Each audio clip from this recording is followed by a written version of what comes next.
लिंग, ठीक है। आपसे अगर पूछा जाए कि इंग्लिश में कितने प्रकार के लिंग होते हैं तो आप बताएंगे there are 4 genders in English grammar. English grammar में 4 टाइप के जेंडर होते हैं। पहला जो जेंडर है उसे कहते हैं मैस्कुलाइन जेंडर, दूसरा फेमिनाइन जेंडर, और तीसरा कॉमन जेंडर, और चौथा है न्यूटर जेंडर। अब इसमें क्या होता है कि बच्चों से पूछ लिया जाता है, उसमें जो है मैस्कुलाइन जेंडर और फेमिनाइन जेंडर, कॉमन जेंडर और न्यूटर जेंडर के जो हैं एग्जाम्पल्स आपको दे दिए जाएंगे, ठीक है। और उसमें से कहा जाएगा कि इसे अलग अलग करिए, कौन इसमें मैस्कुलाइन है, कौन फेमिनाइन है, कौन कॉमन है और कौन न्यूटर जेंडर है। तो आपको जो है आज हम इतना आसान भाषा में समझा देंगे कि आप तुरंत जो है बता देंगे। तो आइए हम वीडियो को स्टार्ट करते हैं। देखिए मैस्कुलाइन जेंडर जो है, मैस्कुलाइन जेंडर मतलब होता है पुल्लिंग, क्या होता है पुल्लिंग। और फेमिनाइन जेंडर मतलब होता है स्त्रीलिंग, हिंदी भी समझते चलिए। कॉमन जेंडर मतलब होता है उभयलिंग, उभयलिंग मतलब जो दोनों में हो, ठीक है। और न्यूटर जेंडर मतलब नपुंसक लिंग, यानी जिसमें कोई लिंग नहीं है, ठीक है। अब बात करते हैं, देखिए लिंग क्या है। लिंग मतलब ऐसी चीज़ जिससे किसी भी पुरुष या स्त्री जाति का बोध हो जाए। जिस लिंग ऐसा चीज़ है जिससे हम क्या करेंगे कि उससे जो है हम बता देंगे कि ये स्त्री है और ये पुरुष है।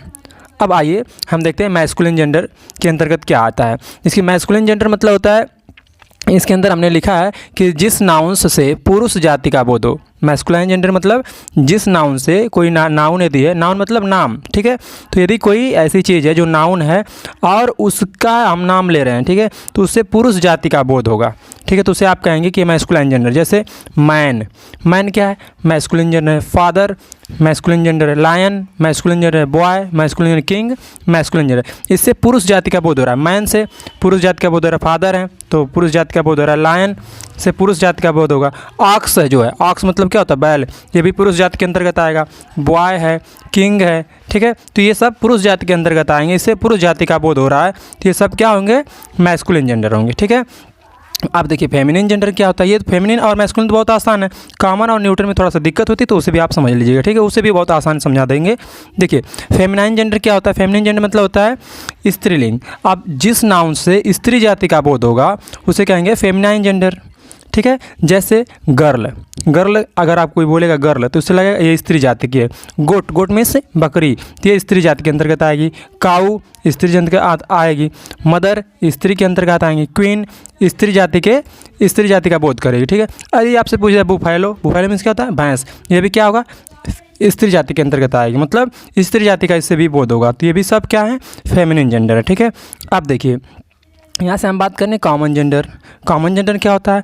अब कॉमन जेंडर मतलब पुरुष तथा स्त्री दोनों के लिए प्रयुक्त होने वाली संज्ञाएं जो हैं उसे उभय लिंग, कॉमन का मतलब होता है कॉमन जेंडर यानी उभय लिंग होता है, ठीक है। तो आप बताएंगे कि वह नाउन जिससे पुरुष और स्त्री दोनों के लिए प्रयुक्त किया जाए, वह नाउन जिसे हम पुरुष के लिए भी प्रयोग करें और स्त्री के लिए भी प्रयोग करते हैं, दोनों के लिए एक ही नाउन प्रयोग करेंगे तो होगा कॉमन जेंडर। जैसे अब एग्जांपल के माध्यम से समझिए, अभी आपको समझ में आ जाएगा। जैसे हमने बोला टीचर, क्या बोलेंगे टीचर, तो हमने टीचर बोला, तो अब बताइए टीचर आप कह देने से आपको पता चल रहा है क्या कि वो जेंट्स है या लेडीज़ है, नहीं पता चला। स्टूडेंट बोल दें, आप बताइए स्टूडेंट है तो लड़का है कि लड़की, नहीं पता चला। पुलिस बोलेंगे, पुलिस मतलब अब क्या पुलिस, तो पुलिस अब उसमें स्त्री है पुलिस में कि वो जेंट्स है, क्लियर नहीं हो रहा है।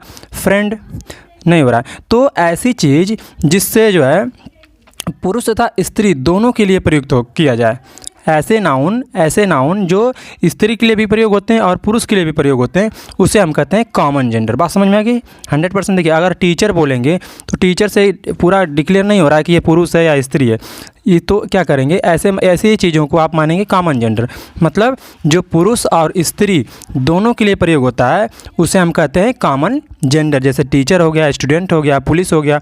बात समझ में आ रही है ना। चलिए ठीक है, अगला देखिए न्यूटर जेंडर। न्यूटर जेंडर मतलब क्या होगा, जो नाउंस क्या होते हैं, जो नाउंस निर्जीव वस्तुओं का बोध कराते हैं, जिसमें निर्जीव मतलब जिसमें जीवन नहीं होता है, जो चल नहीं सकते, बोल नहीं सकते, खा नहीं सकते, सांस नहीं ले सकते, ये सारी चीज़ें क्या आएंगे निर्जीव में। तो न्यूटर जेंडर मतलब जो नाउंस जो है निर्जीव वस्तुओं का बोध कराएंगे उसे हम क्या कहेंगे न्यूटर जेंडर, अर्थात नपुंसक लिंग कहेंगे। क्या कहेंगे नपुंसक लिंग कहेंगे, ठीक है।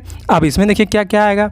जैसे हमने कह दिया बुक, बुक हमने बोल दिया, तो अब बुक क्या है न्यूटर जेंडर है, इसमें जीव तो है नहीं, और ये न फेमिनाइन है, न मैस्कुलाइन है, न कॉमन है, ठीक है। तो ये निर्जीव चीज़ है, तो इसे आप मानेंगे न्यूटर जेंडर। चेयर है, टेबल है, पेन आ जाएगी, ठीक है। तो ये सब क्या आएंगे, न्यूट्रल जेंडर। तो समझ में आ गया।